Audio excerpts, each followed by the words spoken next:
Drapeau au pied. Discours de M. Robert Ménard, maire de Béziers.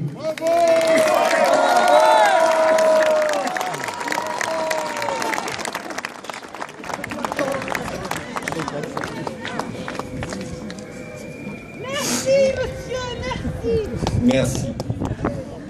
Mesdames et messieurs les élus, mesdames et messieurs les présidents, mesdames et messieurs, et surtout,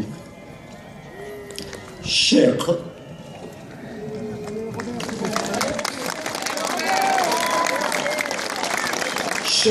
très chers amis, d'abord merci d'être là. Merci d'être venu au rendez-vous de la justice et de la fidélité. Honneur à vous qui parfois avez parcouru 500 km, 1000 km pour être ici. Votre présence, votre nombre prouve combien cette cérémonie répond à un impérieux besoin de réparation et de reconnaissance.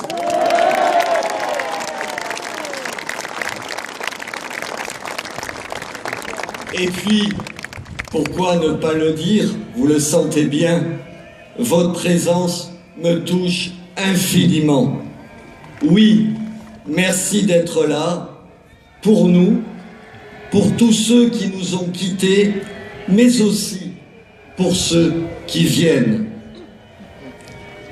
Il y a des moments, il y a des gestes, il y a des paroles qui vous engagent totalement, qui disent d'où vous venez, qui disent ce qui est essentiel à vos yeux, qui disent ce que vous êtes, qui vous donnent l'occasion, rare, précieuse, de vous replacer dans une lignée, de rendre hommage au vôtre, de saluer un père, une mère, une famille, de saluer votre famille.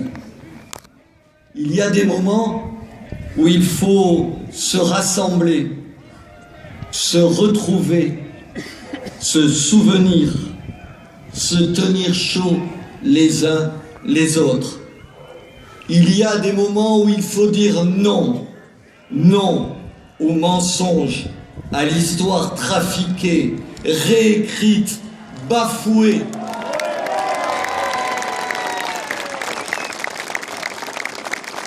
Il y a des moments où trop c'est trop, où nos plus âgés meurent sans que jamais l'on ait reconnu leur travail, leur mérite, en un mot, leur vie. Osez dire, osez laisser penser que la guerre, oui, la guerre d'Algérie s'est terminée le 19 mars, le jour de la signature des accords d'Évian. Le laisser penser, ce n'est pas seulement un mensonge, c'est une ignominie, une insulte à la mémoire de tous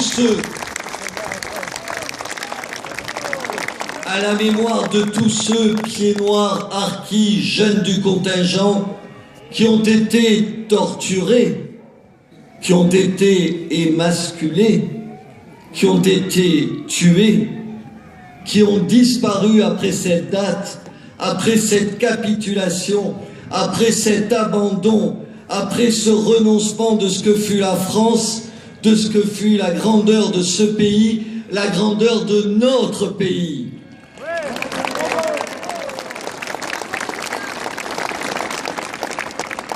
À cela, nous ne pourrons pas nous résigner.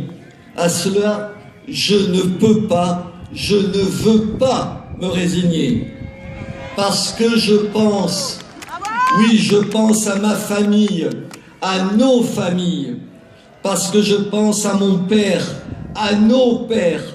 Parce que je pense à ces cimetières abandonnés, saccagés, rayés de la carte, comme gommés de l'histoire officielle, expurgés des manuels scolaires qu'on impose à nos enfants et à nos petits-enfants.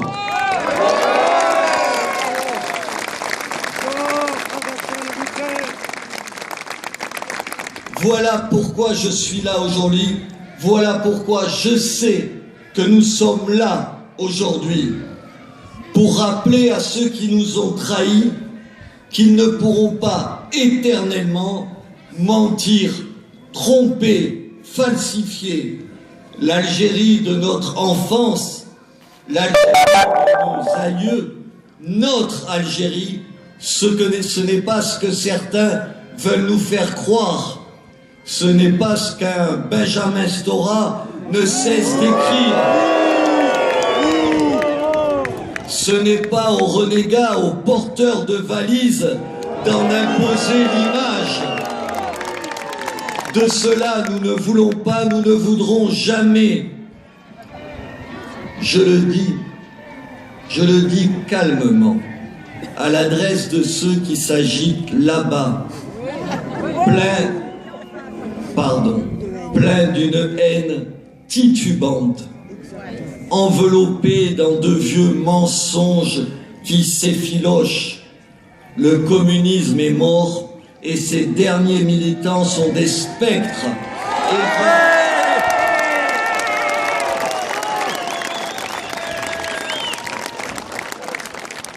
Sont des spectres errant dans le dédale de leur rancœur et de leur ignorance. Ils ont voulu hier l'Algérie algérienne, ils ne veulent pas aujourd'hui de la France française.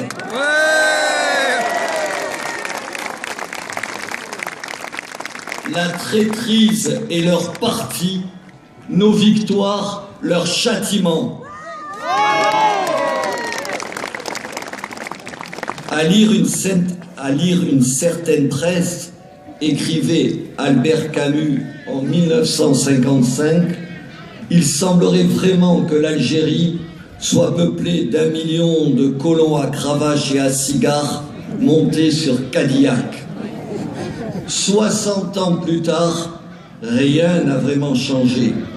Alors, si nous sommes là, ici, aujourd'hui, c'est pour dire assez. Assez de ces contre-vérités sur les pieds noirs qui n'étaient pas tous des colons roulant en décapotable américaine. Assez des mensonges sur le bilan de la colonisation. Assez de cette perpétuelle repentance.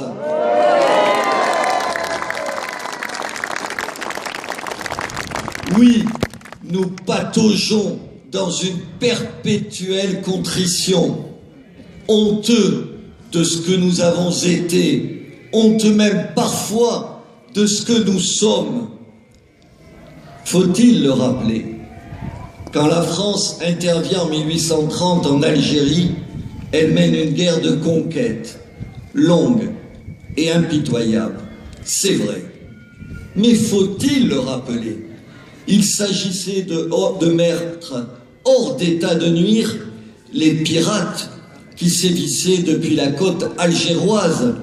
Ces forbans n'étaient pas des pirates d'opérette. Ils enlevaient, suppliciaient, réduisaient les chrétiens en esclavage. Le rappeler, est-ce se transformer en avocat inconditionnel de l'épopée coloniale? Bien sûr que non.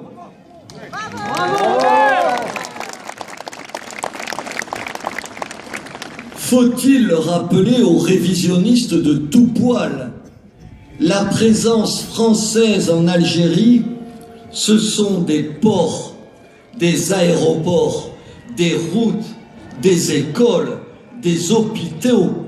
Ce sont des marais asséchés, des maladies éradiquées, mais aussi du soleil sur la peau, des éclats de rire sur les plages, vous vous en souvenez, des filles à la peau suave, un ciel, oui, un ciel comme il n'en existe nulle part ailleurs. L'Algérie, disait et dit toujours ma mère, c'est notre paradis à nous.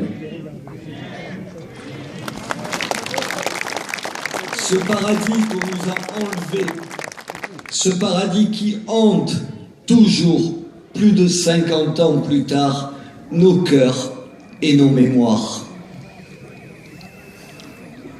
Après avoir pris notre pays, certains voudraient maintenant nous priver de nos souvenirs et nous faire croire, je le disais, que les combats ont cessé le jour où des traîtres ont signé un cessez-le-feu qui n'était rien d'autre qu'un lâche abandon, un vil renoncement.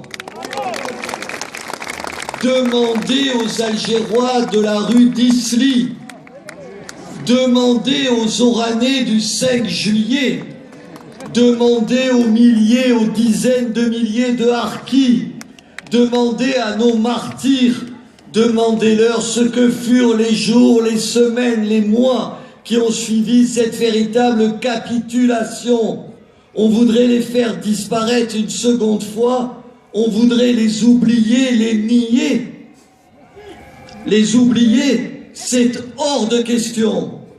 Comment oublier ces Européens enlevés par le FLN afin de récupérer le sang dont ils avaient besoin pour soigner leurs combattants, vidés, oui, vidés de leur sang au sens clinique du terme, et dire que certains continuent de se vanter d'avoir été les porteurs de valises de ces terroristes,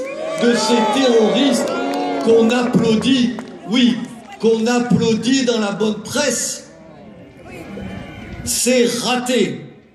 Nous sommes ici pour porter témoignage. Nous sommes ici pour dire haut et fort notre vérité, qui est aussi une partie de la vérité, pour la jeter à la figure de tous ceux qui nous font la morale, qui nous parlent du sens de l'histoire, des accommodements auxquels nous devrions nous résigner. Nous sommes ici pour dire tout cela à ceux qui armaient le bras des assassins, des bourreaux, des Français d'Algérie, des harkis d'Algérie. Des assassins, des bourreaux qui nourrissent encore aujourd'hui une haine à l'égard de la France, de ses valeurs, de son histoire, de ses combats, de sa civilisation. Une haine qui pousse certains à abattre des journalistes parce qu'ils sont journalistes, à abattre des policiers parce qu'ils sont policiers, à abattre des juifs parce qu'ils sont juifs. Cette haine de la France est comme une insulte, comme une gifle pour d'autres musulmans, pour nos amis musulmans, pour nos frères harkis, eux qui ont choisi la France, qui sont morts pour la France, eux qui ont été massacrés, certains écorchés vifs, ébouillantés, eux qui ont été abandonnés sur ordre de l'État français, livrés à la vindicte du FLN. Mais que s'est-il passé?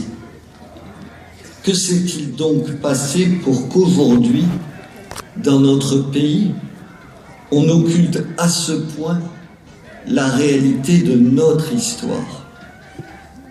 Tout simplement que, alors qu'on obligeait 1 million de Français à quitter leur Algérie natale, on ouvrait la France quasi simultanément à des millions d'immigrés bien décidés pour certains à ne jamais se sentir, à ne jamais devenir des Français à part entière.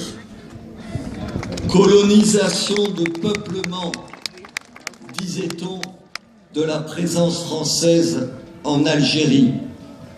Il faut parler aujourd'hui en France d'immigration de peuplement, d'immigration de remplacement. Un chassé-croisé dont l'histoire a le tragique secret et dont je redoute que nous ne cessions de mesurer les funestes, les dramatiques conséquences. Je voudrais me tromper, je vous le jure. Je crains d'avoir raison. Face au drame d'hier, il est des hommes qui ont su dire non. Des hommes qui n'ont pas hésité à tout risquer, à tout perdre, pour des valeurs qui faisaient toute leur vie, au point d'être prêts à mourir pour elles. Élie de Saint-Marc était de cela. On les appelle des héros.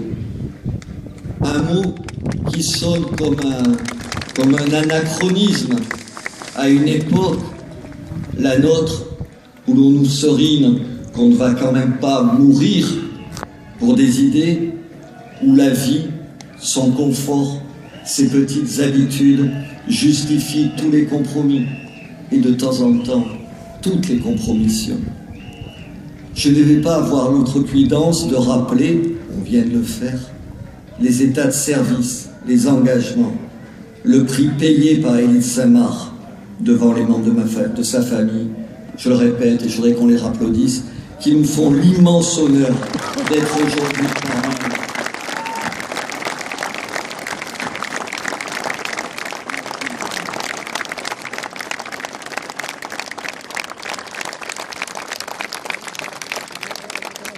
Se tenir, écoutez, c'est une belle parole, se tenir à la pointe de soi-même. Voilà une phrase du commandant de Saint-Marc qui dit, me semble-t-il, avec la plus grande justesse, l'exigence de sa vie, de toute sa vie. De l'occupation à la perte de l'Algérie, rien n'a pu anéantir ce cœur vif, ce cœur exemplaire. Né 1000 ans plus tôt, son histoire serait celle d'une chanson de geste. Élie de Saint-Marc est un preux, un orphelin d'un ordre spirituel et guerrier, tenant sa vie comme une lance. Henri de Monterland écrivait « Il y a le réel et il y a l'irréel.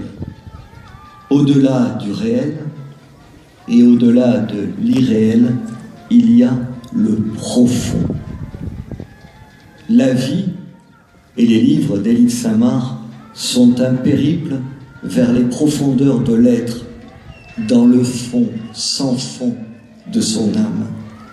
Comme Ulysse, jamais les épreuves ne le détournèrent de sa destination, j'allais dire de sa destinée.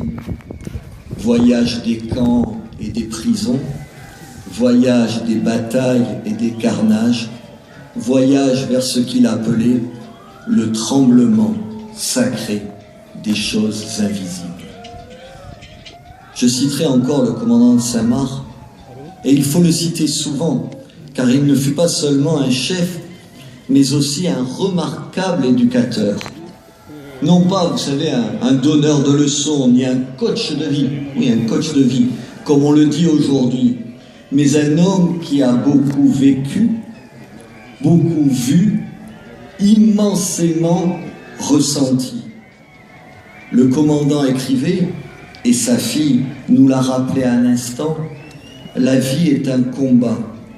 Le métier d'homme est un rude métier.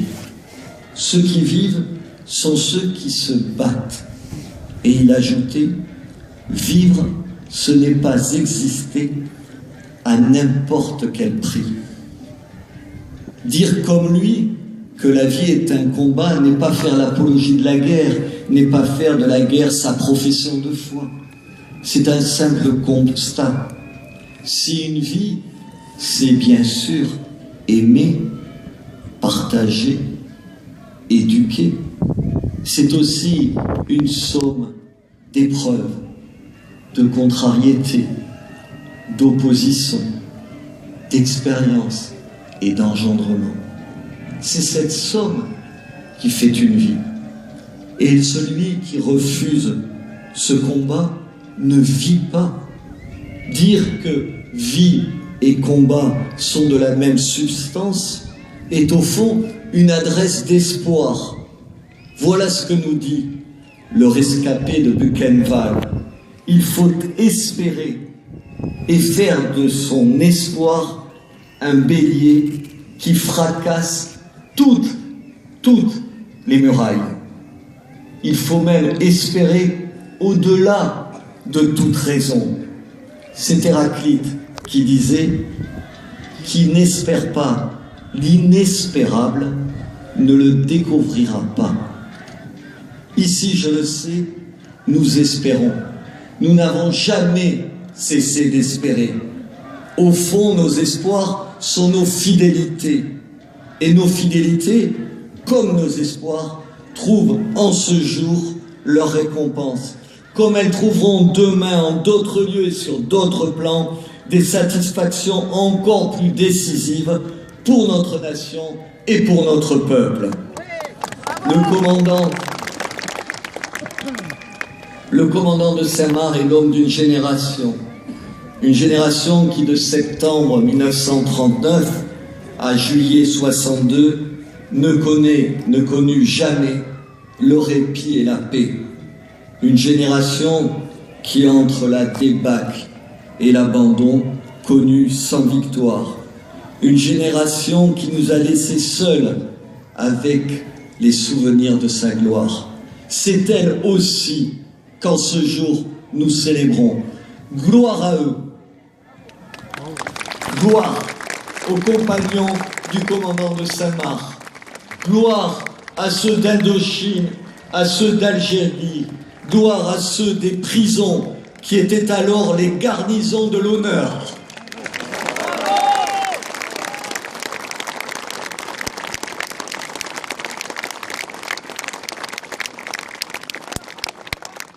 Oui, comme vous, comme beaucoup d'entre vous, j'ai lu les livres de celui dont cette rue portera dorénavant le nom. Et je n'ai pas honte de vous le dire, j'en ai eu les larmes aux yeux, regrettant presque d'avoir été trop jeune pour être confronté à des choix qui forcent le destin et font de vous un homme. Et puis je me suis dit que j'avais tort, que chacun, à son époque, est face à des engagements qui, sans avoir le caractère dramatique de ces années algériennes, n'en sont pas moins cruciaux, vitaux. Aujourd'hui, notre pays est face à une crise qui engage son avenir, sa vie, sa survie. Et face à ces dangers, Édith Saint-Marc, son courage, son panache, sont d'une actualité brûlante, sont d'une force existentielle. Allons-nous abandonner la France, laisser faire, nous réfugier dans des slogans aussi creux, aussi vides qu'une rengaine publicitaire, qu'un discours de politiciens censé nous faire oublier les responsabilités des uns et des autres? Allons-nous laisser faire ça? Il y a 50 ans, je m'en souviens, vous vous en souvenez pour certains, nous tapions sur des casseroles en scandant « Algérie française ». Algérie française, Algérie française, Algérie française, Algérie française. Il faudrait aujourd'hui, avec la même ardeur, avec la même détermination, dire non à cette France métissée qu'on nous promet, qu'on nous annonce, qu'on nous vante. Dire non à cette France multiculturelle qu'on nous impose, mais dire oui à une France fière d'elle-même, fière de son histoire, fière de ses racines judéo-chrétiennes.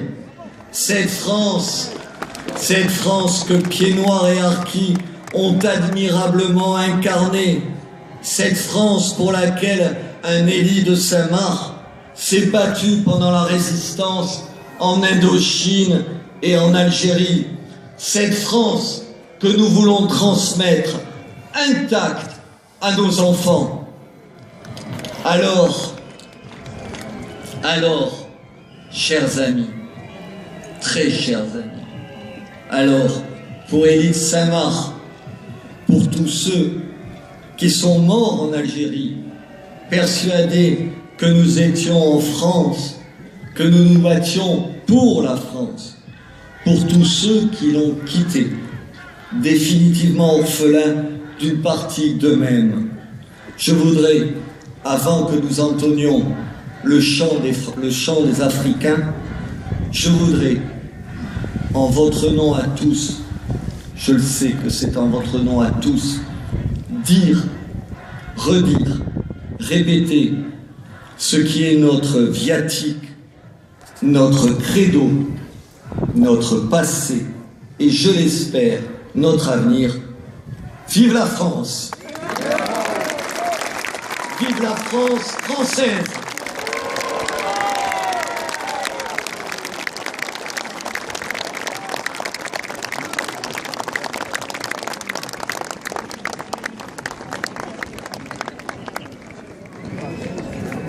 Merci Robert!